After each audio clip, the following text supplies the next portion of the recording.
내가 살아가는 이유라는 제목으로 함께 은혜의 말씀을 나누려고 합니다. 오늘 이 말씀의 배경을 말씀드리면 고난과 죽음의 위기 가운데서 하나님이 살려주신 은혜를 체험한 시편 저자가 이 시편을 기록한 것이고요.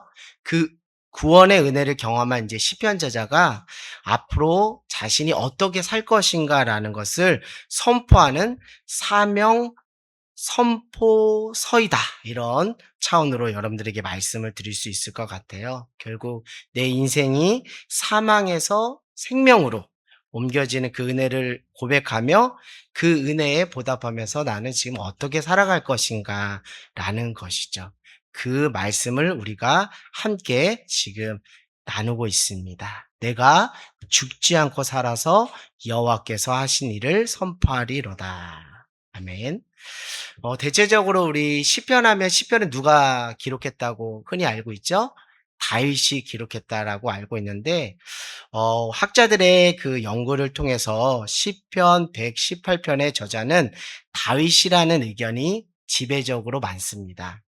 그런 면에서 볼 때 이 18편, 시편 118편이 다윗이 기록한 것이다라는 전제하에 이것을 보면 다윗 삶을 우리가 볼 수가 있는 것이죠. 다윗은 일평생 사울 왕의 공격을 받으면서 수많은 죽음과 또 그 전쟁, 그 고난 가운데서 자신을 살려주신 그 하나님의 은혜를 한두 번 경험한 것이 아닙니다. 그 은혜, 그 구원을 노래하였고 시편으로 기록하였어요. 이제 그것을 기록함에서 끝나는 것이 아니라 오늘 말씀과 같이 그 하나님 하신 일, 내 인생 가운데 하나님 하신 일들에 대해서 이제는 어떻게 하겠다고요? 증거하면서, 선포하면서 살아가겠다. 그게 내가 살아가는 이유입니다라고 이렇게 말하고 있는 것이죠. 자, 이러한 우리 배경적인 내용을 염두해서 우리 한번 다시 이 말씀을 한번 우리가 봉독하도록 하겠습니다. 우리 17절 우리 같이 한번 봉독할까요? 시작. 내가 죽지 않고 살아서 여호께서 하시는 일을 선포하리로다. 아멘. 내가 죽지 않고 살아서 여호와께서 하신 일을 선포하리로다. 오늘 우리가 함께 영상으로 본 닉 부이치치 그 영상처럼 성경에는 날 때부터 장애를 가지고 태어난 사람이 있어요. 그 날 때부터 뭐 한 자라 그러죠? 소경된 자, 맹인을 소개하고 있습니다. 요한복음 9장 1절에서 3절에 이렇게 이야기하고 있는데요. 그 맹인, 날 때부터 맹인된 사람을 보고 제자들이 예수님께 하는 말이 있죠. 그건 뭐예요? 이 사람이 날 때부터 맹인된 것은 자신의 죄 때문입니까? 부모의 죄 때문입니까? 이렇게 이야기를 하는 것이죠. 그것에 대해서 예수님이 이렇게 말합니다. 이 사람이나 그 부모의 죄로 인한 것이 아니라 그에게서도 무엇? 하나님이 하실 일을 나타내고자 그가 이 땅에 뭐 한다고요? 태어났다는 거예요. 존재하고 있다라는 것이죠. 사랑하는 여러분, 이 땅에 그냥 던져진 존재는 없습니다. 어떤 모습이든지 간에 모든 인생은 하나님 하실 일이 있기 때문에 하나님이 우리를 이 땅에 보내주셨고 하나님의 쓰임새가 우리 인생 각자 인생 가운데 있기 때문에 우리를 이곳에 보내주신 줄 믿습니다. 그러니까 여러분 한 분 한 분을 통해서 하나님 하실 일이 있다라는 거예요. 이것은 정말 대단한 믿음이며 신앙의 고백인 것이죠. 그것이 더 깊게는 하나님의 계획과 섭리가 있다라는 거예요. 저는 26살 때 날 향한 하나님의 계획과 섭리를 발견하고 정말 잠을 설쳤던 적이 있어요. 너무나 기뻤어요. 내가 살아갈 이유와 목적이 의미가 여기에 있구나라는 것을 깨닫게 되었습니다. 그 이후부터 그 하나님의 계획과 섭리, 그 사명 하나 붙잡고 비가 오나 눈이 오나 지금까지 달려올 수 있었던 것이에요. 이것은 단순히 어떤 대학을 가고 또 어떤 직장을 또 어떤 사람을 만나 결혼하고 하는 그런 어떤 단순한 차원이 아니라 이것은 결국 나를 향한 하나님의 무엇이 담겨 있다고요? 사명이 담겨 있고 하나님의 비전이 담겨져 있다는 거예요. 그것은 결국 내가 살아가야 할 이유를 안다라는 것이죠. 제가 예전에 이런 경험이 있었습니다. 이제 나이가 좀 지긋이 드신 그 할머니나 할아버지를 보면 "잘 지내셨어요? 잘 지내셨어요?" 하면 이렇게 표현을 하더라고요. "죽지 못해서 살아요. 근근히 살아요." 여러분들 그런 이야기를 들은 적이 있어요. 오늘 그 할머니, 할아버지가 "죽지 못해 살아요. 근근히 살아요."라는 그 말과 여기 시편 118편 저자가 기록한 그 "내가 죽지 않고 살아서"라는 그 워딩은 본질적으로 차이가 있습니다. 그건 뭐냐면 그 인생이 하나님의 사명을 발견한 인생인가, 하나님의 사명 없이 살아가는 인생인가에서 극명한 대조와 차이가 있다라는 거예요. 사랑하는 여러분, 우리가 나이가 많고 적고를 떠나서 그 할머니, 할아버지의 그 표현과 상관없이 우리 또한 정말 내가 살아갈 이유, 그 의미와 목적, 하나님의 사명, 하나님의 계획과 섭리를 알지 못한다면 우리도 근근히 살아가는 거예요. 어찌 보면 죽지 못해 사는 아주 비참한 인생일 수 있습니다. 그러나 오늘 시편 118편 말씀을 통해서 내가 죽지 않고 살아가는 그 이유가 무엇인지 오늘 시편 저자는 우리에게 또 귀하게 말씀해 주고 있고 도전하고 있다라는 것이죠. 여러분 사는 게 뭘까요? 오늘 이 말씀에 한번 집중해 봅시다. 한 절의 말씀이지만 이 말씀에 집중해서 여기서 해답을 찾기를 원해요. 사는 것이 무엇이죠? 사는 것이 무엇이죠? 죽지 않는 게 사는 거예요. 죽지 않는 게 사는 거예요. 그러니까 여러분 사는 게 뭡니까? 인생이 뭡니까? 하면 고차원적으로 철학적인 담론으로 이야기하는 것이 아니라 그냥 죽지 않아서 사는 거예요. 이게 어떻게 보면은 앞전에 할머니, 할아버지가 "죽지 못해서 근근히 살아요."라는 그 의미로 어떤 분은 읽혀질 수 있지만 이 고백은 정말 귀하고 아주 깊이가 있는 고백입니다. 사는 게 뭡니까? 죽지 않는 거예요. 죽지 않고 있는 게 사는 거예요. 여러분 이것이 우리가 존재한다는 거예요. 그러니까 죽지 않아야 우리가 뭐 할 수 있는 거예요? 존재할 수 있는 거예요. 그러니까 죽지 않고 존재하는 게 사는 것입니다. 그렇기 때문에 여기 있는 모든 분들은 잘 살았다, 못 살았다 이것을 평가하기 전에 이미 살고 있는 거예요. 삶을 살아가고 있는 것입니다. 이것이 왜 중요하냐면 이 워딩에 담겨진 그 의미가 왜 중요하고 깊으냐면 이것이 우리가 감사를 적용할 가능성을 대단히 높여주기 때문에 그래요. 죽지 않고 존재해서 사는 것이 왜 우리가 감사할 적용 가능성을 높여주는 것이냐면 다른 게 아니잖아요. 죽지 않고 있음에 감사한 거잖아요. 그렇죠? 죽지 않고 살아 있음에 감사하는 거잖아요. 그렇죠? 존재할 수 있음 그 자체에 감사하는 것이잖아요.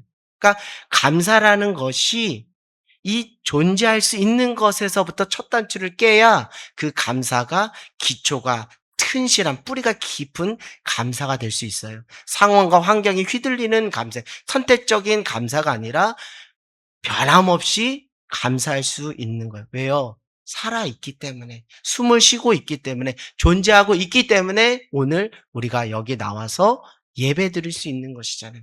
이것 한 가지 이유만으로도 충분히 우리가 무엇 할 수 있다라고요? 감사할 수 있다. 사는 것은 결국 뭐예요? 죽지 않은 것이죠. 우리는 죽지 않음을 경험한 모든 은혜, 그 감사를 지금 공유하는 사람들이 여기 모여서 무엇 하는 거예요? 예배하는 것입니다. 이를 소유가 아닌 존재 그 자체 하나의 이유로 할 수 있는 존재론적인 감사다라고 말씀을 드릴 수 있어요. 그러니까 감사의 첫 단추는 소유에 있지 않고 어떤 자리매김에 있지 않고 내 어떤 그 결과적인 성과에 있지 않고 존재 그 자체로 감사하는 것이 중요하다는 거예요. 그게 존재론적 감사라는 거예요. 이것이 깊은 뿌리를 내린 깊이 있는 감사인 줄 믿습니다. 사랑하는 여러분, 감사하기 원해요. 죽지 않아서 감사. 숨 쉴 수 있어서 감사. 예배할 수 있어서. 그래서 무화과 나무 잎이 마르고 포도 열매가 없어도 나는 하나님과 함께 존재함으로 감사한다라고 하박국 저자가 이야기하고 있는 것이 다른 맥락이 아닙니다. 하나님, 오늘 나에게 죽지 않고 살아있게 해주셔서 하나님 감사합니다. 여러분 이 고백 꼭 드리기를 원해요. 하나님, 오늘도 죽지 않고 살아서 성도들 앞에서 또 말씀을 전하고 함께 예배할 수 있어서 감사합니다. 이 고백은 그냥 나오는 고백이 아니에요. 극심한 고난과 그 죽음의 위기, 정말 칠흑 같은 절망의 그 동굴을 통과해 보신 분들은 이 의미가 뭔지 알아요. 살았다. 살았다. 이 또한 살 수 있는 것이 나의 어떠함이 아니라 하나님의 전적인 구속의 은혜구나. 그걸 깨달은 사람이 오늘 시편 저자 다윗이라는 거예요. 그래서 내가 죽지 않고 살았다. 감사하다. 구원해 주신 주님 감사해요. 그 은혜에 이제 보답하는 것은 여호와께서 하신 일을 이제 선포하는 거예요. 증언하는 거예요. 간증하는 거예요. 신앙 고백하는 거예요. 라고 그 삶의 이유와 방향, 의미와 목적이 정확하게 확립되는 거예요. 여러분 이것이 나에게도 그렇게 존재론적인 감사로 적용되지만 타자를 볼 때도 참 귀한 거예요. 타인에게는 내 앞에 존재해 주는 것 그 한 가지 이유만으로도 뭐 한 거예요? 감사한 거예요. 자녀로서 존재해줘서 감사한 거예요. 남편으로 존재해줘서 감사한 거예요. 아내로 존재해줘서 감사한 거예요. 엄마로, 아빠로 존재해줘서 감사한 거예요. 성도님이 뭘 잘하든 못하든 상관없어요. 그냥 성도로서 이렇게 자리 지키고 예배자로 존재해 주는 것만으로도 저는 그냥 그것으로 땡큐 감사한 거예요. 존재해 주셔서 감사해요. 목사님 사명의 자리 놓지 않고 하늘 땅 교회의 사명 놓지 않고 목사님으로서 존재해 주셔서 감사한 게 성도들의 감사의 이유가 되기를 주님의 이름으로 간절히 소망합니다. 여러분 이런 고백, 이런 표현 좀 하면 참 좋겠어요. 나랑 살아줘서 고마워요. 부부지간에, 가족간에 나랑 살아줘서 이게 뭐예요? 죽지 않고 살아서 나랑 존재해줘서 고마워요. 남편이 잘하든 못하든, 아내가 잘하든 못하든, 자식이 속색이든 속색이지 않든 중요한 거 한 가지 죽지 않았다는 거잖아요. 죽지 않고 살아서 존재하고 있다는 거잖아요. 그래서 나랑 살아줘서 고마워요. 내 곁을 지켜줘서 고마워요. 나와 함께 존재해줘서 고마워요. 근데 우리가 이것을 몰라요. 이것을 깨닫지 못해요. 자꾸 욕심이 들어오는 거예요. 나 자신에게도 뭔가 소유가 생기고 뭔가 어떤 위치에서 자리매김을 해야 되고 아들내미가 딸내미가 또 남편이 아내가 어떤 기대치에 충족해야 그곳에서 감사가 나와서 그것이 충족되지 않을 때 갈등과 미움, 시기 질투가 나오는 거잖아요. 그럴 이유가 없어요. 존재론적 감사를 실천하기 원합니다. 존재하는 것만은 감사해요. 죽지 않고 살아있는 것으로 감사해요. 이게 여러분 제가 그냥 쉽게 하는 말이지만 이건 뼈 있는 말이고 깊이 있는 거고 이것을 경험해 본 사람은 목사님이 하시는 말씀이 하나님의 말씀이다라고 동의할 수밖에 없는 것이죠. 사랑하는 여러분, 죽지 않고 살아있는 것만으로도 우리는 감사해야 할 이유가 충분히 있다라는 거예요. 자, 여러분 우리가 사명자로 사명 감당하기를 원해요. 소명, 콜링. 하나님께서 하나님 자녀로 우리를 콜링하시고 또 무엇을 주셨다고요? 비전, 사명을 주셔서 미션을 주셨다고요. 근데 우리가 미션, 사명이 어떤 부분에서 거창할 수도 있어. 해외 선교로 나가야 돼. 목회자가 돼야 돼. 선교사가 돼야 돼. 내 삶을 전부를 다 드려야 돼. 라고 생각할 수도 있지만 그 첫 출발은 뭐예요? 죽지 않고 살아있는 게 이미 무엇이에요? 사명의 시작이고 출발점인 줄 믿습니다. 살아있는 거예요. 생육하고 번성하라 그러잖아요. 그건 뭐예요? 살아서 사람 구실하라는 거예요. 그건 뭐냐? 그게 내가 너희들에게 맡긴 무엇이라고요? 사명이라는 거예요. 그래서 여기 여러분 죽지 않고 살아서 예배하고 살아가고 있는 여러분이 이미 그 사명을 감당하고 있는 거예요. 사명을 시작하신 거예요. 사명의 경주를 시작하신 거예요. 이제 하나님 나라에 갈 때까지 그 사명을 완성하여 그 열매로 하나님께 영광 돌리고 기쁘게 해드리는 그 신앙의 과제가 있는 것은 맞지만 이미 여러분은 살아있음으로 사명을 감당하고 있다는 것을 절대 잊지 않기를 원해요. 왜냐하면 죽지 않고 살아있어야 시편 118편 17절처럼 무엇을 할 수가 있어요? 여호와 하신 일을 뭐 할 수 있어요? 선포할 수 있잖아요. 그러니까 하나님 하신 일을 선포하기 위해서라도 전제적으로 우리가 감당해야 될 사명은 무엇이에요? 죽으면 안 돼요. 살아야 돼요. 어떻게든 아둥바둥 살려고 애써야 돼요. 그게 무엇이기 때문에 우리에게 주신 아주 원초적이고 원론적인 무엇이기 때문에 사명이기 때문에. 그래서 죽지 않고 사는 것이 하나님 사명 감당하는 것이다라는 것을 여러분 알기를 원합니다. 사랑하는 여러분, 많은 것 하려고 하지 마세요. 아둥바둥하며 살려고 하지 마세요. 그냥 여러분, 하나님이 여러분에게 오늘 말씀으로 여러분에게 요구하시는 것은 그냥 사랑하는 아들아, 사랑하는 딸아, 그냥 죽지 말고 살아만 있어줘. 그게 사명 감당하는 첫 길이야. 첫 단추야. 알겠지? 알겠지? 라고 말씀하신다는 것을 여러분 깨닫기를 원합니다. 여러분 죽지 않고 살려주신 이유가 무엇인지 오늘 17절은 말하고 있어요. 무엇이라고요? 내 인생 가운데 여호와께서 하신 일을 뭐하기 위해서? 선포하기 위해서. 내가 살아가는 일, 우리가 살아가는 이유가 거기에 있다라는 거예요. 선포하라는 거예요. 증인으로 살라는 거예요. 그게 우리가 살아가는 무엇이라고요? 이유라는 것이죠. 오늘 닉 브이치치도 8살 때 스스로의 삶을 마감하려고 했다 그래요. 다른 데 보니까 총 3번이나 스스로의 목숨을 끊으려고 자살 시도를 했다고요.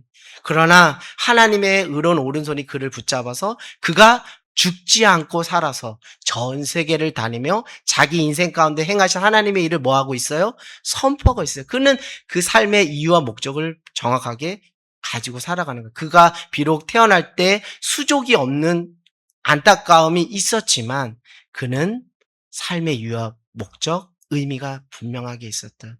여러분, 성도도 마찬가지입니다. 우리도 성도라서 특별한 게 아니잖아요. 우리도 인생을 살잖아요. 우리도 삼시세끼 먹고 호흡하며 살아가잖아요. 우리에게도 중요한 것이 있습니다. 내가 왜 사는지, 내가 살아갈 이유와 의미와 목적이 무엇인지를 아는 성도와 그렇지 않은 성도들은 판이하게 차이가 있어요.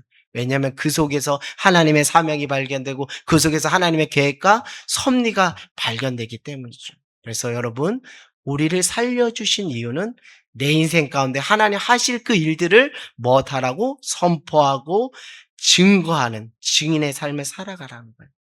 어찌 보면 그 사명을 감당한다라는 것은 거창한 게 아닐 수 있어요. 내 삶 가운데 행하신 그 하나님의 그 행하신 일들에 대해서 누군가에게 간증하고 신앙 고백하는 것이 하나님의 사명을 감당하는 것이고 그것이 우리가 살아가는 무엇이라고요? 이유라는 것. 그것이 하나님이 우리를 목숨 부지하고 살려놓으신 이유라는 것이에요. 그래서 특별히 우리 하늘땅 교회 안에 신앙 고백과 간증의 시간들도 있고 뭐 특송하는 시간들도 있는데 여러분 안에 지금 벅찬 그 하나님 행하신 일들에 대해서 아니 말할 수 없습니다라는 그 벅찬 감동이 있을 때 여러분 그 신앙 고백과 간증 특송을 하세요. 그게 여러분을 살려주신 이유이며 그것이 사명이기 때문입니다. 오직 성령이 너희에게 임하시면 너희가 권능을 받고 예루살렘과 온 유대와 사마리아 땅끝까지 이르러 내 증인이 되리라. 그게 우리가 살아가는 이유예요. 방향이에요. 증인 되기를 원합니다. 세상 사람들 야 하나님 어디 있어? 하나님 보여줘라고 사람들이 우리에게 따져 물을 때 여러분들이 거기서 나서셔야 돼요. 믿음으로 용기 내서 나셔. 아니야, 내 인생 가운데서 행하셨던 하나님의 일들은 정말 형언할 수 없이 수만, 수천, 수백 가지야. 하나님 살아계셔. 하나님은 위대하셔. 하나님은 전지전능하셔. 그래서 당신의 삶에도 하나님 여전히 함께 하셔. 그 신앙 고백과 간증하는 그 자리가 오늘 우리 지난주에 목사님 말씀한 것처럼 그것이 그 자리가 하나님의 임재와 영광이 드높아지는 자리 아니겠습니까? 오늘 이 자리 가운데서도 그 하나님의 임재와 그 영광이 지금 우리 가운데서 이 예배를 통해서 드높아지고 있는 것이죠. 결국 하나님의 임재와 그 하나님의 영광을 경험하는 것은 가장 큰 우리가 할 수 있는 가장 큰 축복이라는 것을 여러분 깨닫기를 주님의 이름으로 간절히 소망합니다. 닉 부이치치처럼 죽지 않고 살아서 하나님 행하신 일들을 좀 선포하기를 원해요. 그것이 다른 사람들이 뭐 박수를 쳐주든 쳐주지 않든 다른 사람들의 평가에 높낮이가 있든 없든 상관하지 말고 여러분 각자 인생 가운데 하나님 행하신 일들은 다 천차만별이잖아요. 그거를 간증하고 그것을 고백하면 됩니다. 그것이 우리가 살아가는 이유이기 때문이죠. 제가 지난주일 우리가 소그룹 모임을 했잖아요. 그렇죠? 소그룹 모임을 하면서 저는 정말 큰 은혜를 받았습니다. 우리 소그룹 우리 회원분들도 계신데요. 평소에 이 집사님은 소그룹 모임에서 제가 이제 질문을 던져요. 그러면 여러 가지 질문을 던져도 돌아오는 답은 한 가지예요. 여러 가지 질문을 던져도 돌아온 답은 한 가지. 그 한 가지 답은 뭐예요? 저는 아는 게 없어요. 누군지 유추되시는 분들도 있을 거예요. 단지 실명 말씀드리진 않겠지만 저는 아는 게 없어요. 이것도 은혜가 되는 것은 큰 은혜가 되더라고요. 왜냐하면 저희는 좀 알 수 없잖아요. 하나님 안에서 우리가 한 시 앞도 모르기 때문에 저는 아는 것이 없어요. 그게 정말 은혜가 되는데 계속 질문을 해도 저는 아는 것이 없어요. 아는 것이 없어요라고 하는데 이번에 소그룹 모임을 하는데 이분이 질문을 던졌는데 아주 자청하면서 자발적으로 고백을 하시더라고요. "나는 아는 것이 없어요."라고 할 줄 알고 저도 그냥 가벼운 마음으로 질문을 던졌는데 이분의 눈에서 아주 빛이 나면서 막 목소리 톤에 힘이 생기면서 우리 집사님 하늘땅교회 한 8년 정도 되셨는데 처음으로 듣는 신앙 고백과 간증이었던 것 같아요. 제가 이제 이렇게 질문했습니다. "당신의 삶에 어느 순간 어느 때에 하나님의 임재를 경험하십니까?" 지난주 주제가 또 거기에 있기 때문에 "당신은 언제 하나님의 임재를 경험하셨어요?" 라고 했더니 이분이 이렇게 말씀하시더라고요. 제가 기도할 줄은 제가 잘 모르는데요. 제가 요 근래 두 아들을 위해서 기도를 했습니다. 근데 그 기도가 감사하게 응답되었어요. 그런데 이분이 응답되고 안 되고 이 결과적인 걸로 말씀드린 게 아니라 이렇게 이야기를 하는 거예요. 이제야 비로소 하나님이 내 기도 소리를 듣고 계신다는 것을 알게 되었어요. 이 고백, 이 고백.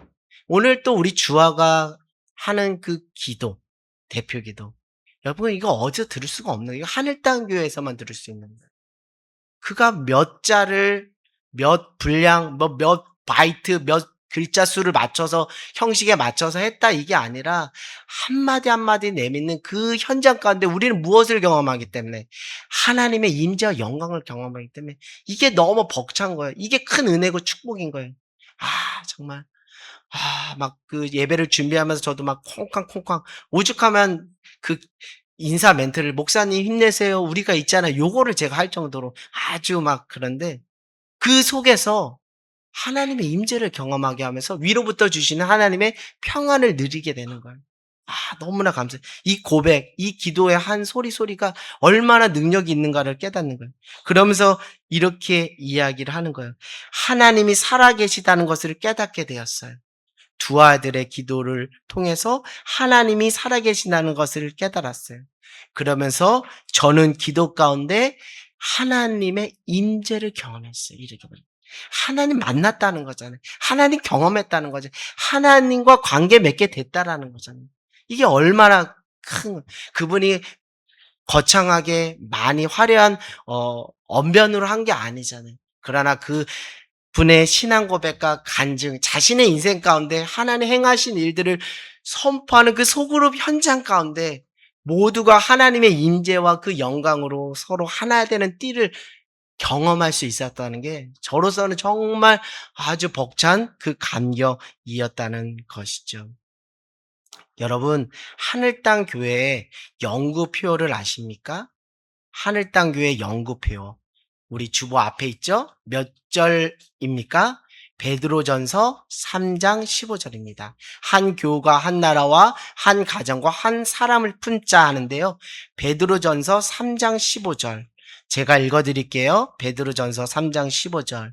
너희 마음에 그리스도를 주로 삼아 거룩하게 하고 너희 속에 있는 소망에 관한 이유를 묻는 자들에게는 대답할 것을 항상 준비하되 온유와 두려움으로 하고.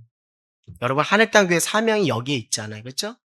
우리가 신앙 고백하고 우리가 간증하는 그 한마디 한마디를 통해서 소망을 잃고 절망 가운데 있는 한 인생 가운데 여러분의 하나님 행하신 일들을 선포하는 그 입술 하나하나가 누군가의 인생을 살릴 수가 있다라는 거예요. 그게 여러분을 향하신 하나님의 무엇이라고요? 사명이며 계획이며 섭리며 쓰임새라는 거예요. 그게 우리가 살아가는 무엇이라고요? 이유라는 거예요. 요즘 시대가 소망에 관하여 묻는 자들에게 소망에 관한 이야기를 전해줘야 될 이유가 아주 많아졌습니다. 자살률이 높아지고 정말 그 공동체가 깨지고 정말 사회가 흉흉한 이때 소망에 대해서 어디선가 찾을 수 없을 그때 많은 영혼들이 교회에 와서 특별히 하늘 땅 교회에 와서 삶의 이유와 의미, 소망을 발견하기를 간절히 소망합니다. 그러기 위해서 여러분, 여러분의 이야기를 좀 들려주시기를 원해요. 여러분의 이야기를 하시기를 원해요. 여러분의 삶 가운데 행하신 하나님의 일들을 말해주기를 원해요. 그 이야기가 비로소 한 영혼을 살릴 수 있는 귀한 사명 감당하는 자리임을 잊지 않기를 주님의 이름으로 간절히 소망합니다. 아멘.